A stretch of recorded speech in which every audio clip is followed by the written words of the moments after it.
Good afternoon and welcome to the workshop. Thanks for coming today. We're going to be talking about ecological risk assessment and PFAS today, really a deep dive on kind of a how-to guidance on really looking at ecological risk assessment.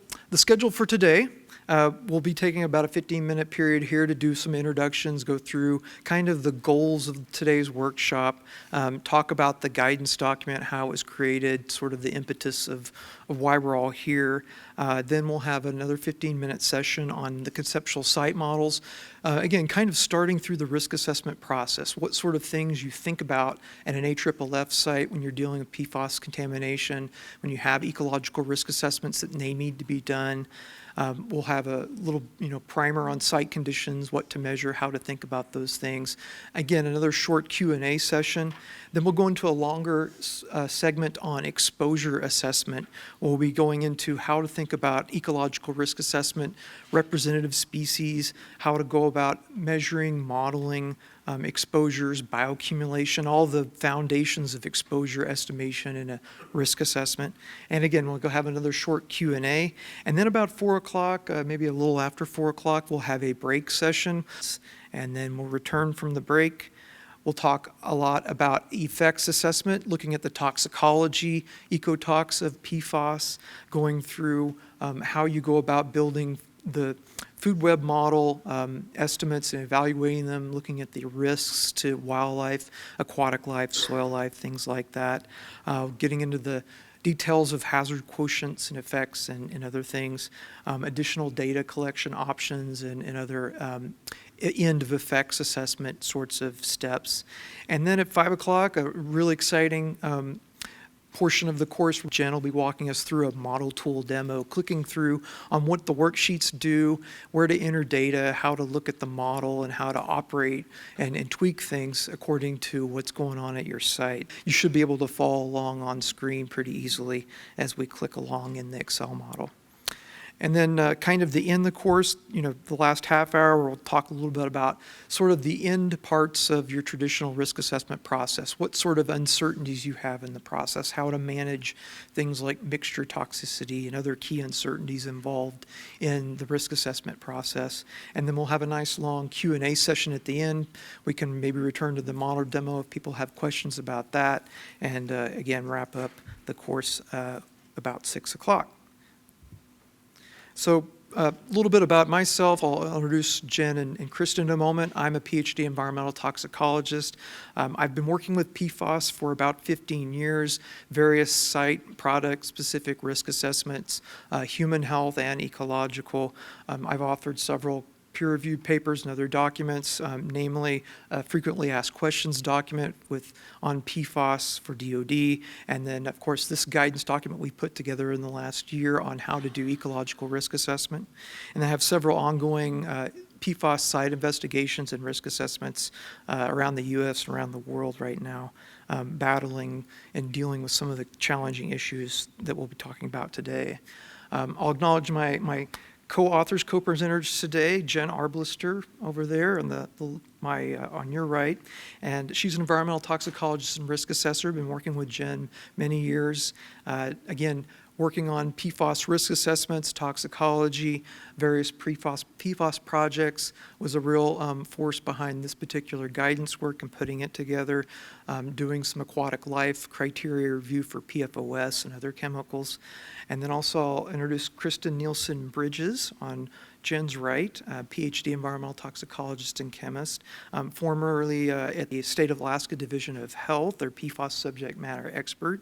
Again, a lot of experience and expertise in risk assessment of PFAS. So we're happy to talk to you today about PFAS. So many of you already know PFAS, per and polyfluoroalkyl substances, a huge family of compounds.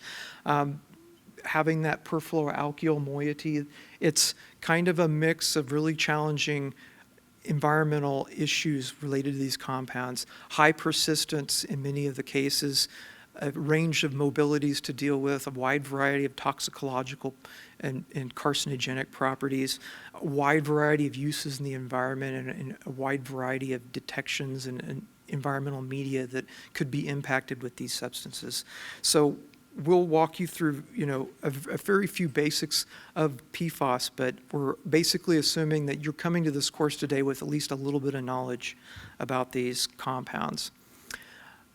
The main reason we're here today, we're going to walk you through our ecological risk assessment guidance, and it was recently put together over the last year, basically supported by CERDIP, research arm of DoD, DOE, and EPA, and it's basically focusing on a how-to guidance document for PFAS and ecological risk.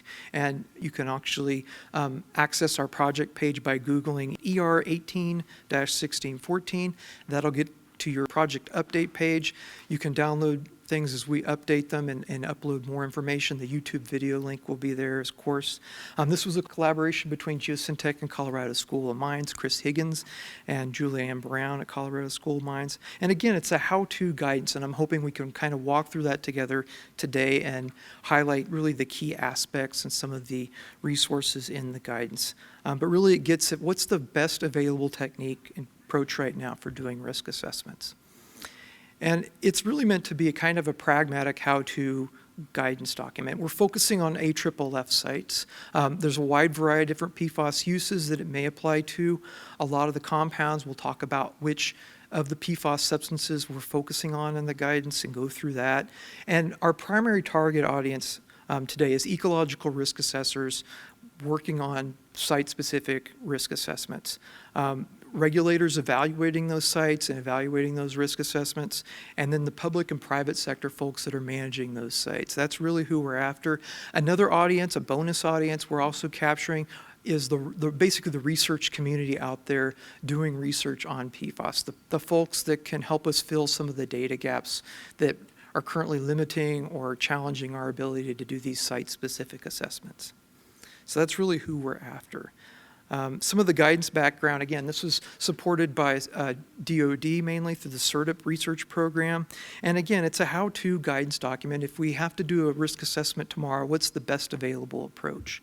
And, we didn't want to do just another catalog or review of the science, another compilation of papers that have already been done.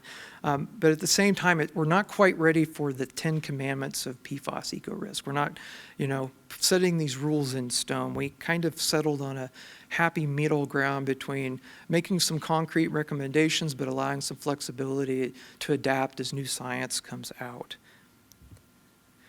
So by the numbers here, the guidance itself is a 60-page manual. I'm sure folks have hopefully looked through it a little bit, 5 appendices with another 60 pages. A lot of different values for looking at bioaccumulation, toxicity, aquatic life criteria, soil criteria, things like that. We've amassed these values together and again, put them out as the best available, our recommended values for using at contaminated sites that are needing an ecological risk assessment. And it's based on a very thorough, comprehensive review. We looked at over 250 studies, over 200 toxicity values, and over 1,000 bioaccumulation values considered as part of the process. So we waded through a lot of the literature, and we'll go into details about really how we put that together and how we put it forth. The guidance document, as you may have already looked through it, it's divided into a few sections, and these basically make the components of today's course. Talking about conceptual site models, what do you think about when you're approaching a contaminated site from the perspective of an ecological risk assessment, going through some example threatened endangered species issues, although the guidance itself is still broadly applicable to common species. We have that threatened endangered species component as part of the project. And then again, the heart of the guidance document is really focusing on how to model and quantitatively work with exposure estimates and evaluating potential effects, really the heart and soul of any ecological risk assessment, and really putting forth some recommended values that you might use in the modeling and the work that you do in an ecological risk assessment. And then on the very right there, we have the overall best practices, some kind of key basic logistical guidance and recommendations, again, based on the best available science and the best really interaction of that science and the policies that we usually follow for eco-risk at sites. And then kind of coming out of that at the very end, we have some, again, data gaps. What are the key things that are really stopping us or preventing us from going all the way in a lot of the ecological risk assessment steps? Is there anything really keeping us from getting to a relative level of uncertainty?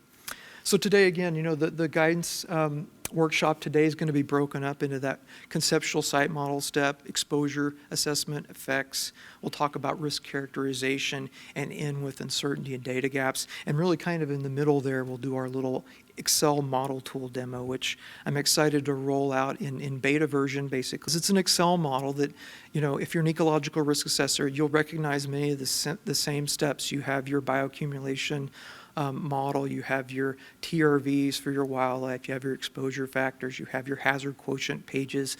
We'll walk through those in about 5 o'clock today in a 30-40 minute segment. But really what you do is you enter in abiotic concentrations of PFAS at your site. If you have concentrations of PFAS in soil, sediment, water, you can put that into the model, and the model will give you an estimation of what's in the food web, what are the exposures to wildlife, are those exposures potentially meeting or exceeding some of the potential thresholds for effects or absence of effects. So that will give you, again, kind of the key output of an ecological risk assessment in one go.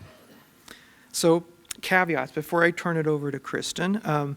We're not going to be going through PFAS basics really that much. We'll have a few slides on structures and what we're covering, but we're going to expect the audience today to have at least a basic knowledge of PFAS chemistry, sources, and fate. We'll touch on key things, but we'll be moving pretty quickly. And again, this course is really targeted for the eco-risk assessment community, the professionals out there. If you're not an official eco-risk and that's not your daily job, you may get lost on a few terms, you may get lost on a few points. Try to hang in there as best you can. But again, we're focusing on kind of what the eco-risk assessors really need to know. What are some of the advanced concepts we'll be going through? How do you apply that to PFAS sites? And today's presentation, the guidance, the model tool that we've worked up here, it's a tools, not rules sort of approach. This is a guidance with a little g. This is a suggestive way to go. This is what we think. This is not a command document. This isn't policy or regulation. Things are changing very rapidly. I suspect this sort of product will be iteratively updated as we go along and learn more. So in terms of actually applying the guidance tools itself to a regulatory decision-making at sites, really I think it's in the purview of a professional risk assessor to be able to take this information to apply it. There's still a lot of site-specific, policy-specific, stakeholder nuance to each ecological risk assessment in each site. I'm sure I'm preaching to the choir, to the risk assessors out there. This isn't licensed to, if you've never done a risk assessment, go out and do a risk assessment. So you really need to have a basic professional level of expertise in applying this information. If you're other environmental professionals, if you're engineer, remediation folks, site managers, glad you're here, but please consult a professional eco-risk assessor before you run out and apply this to your site.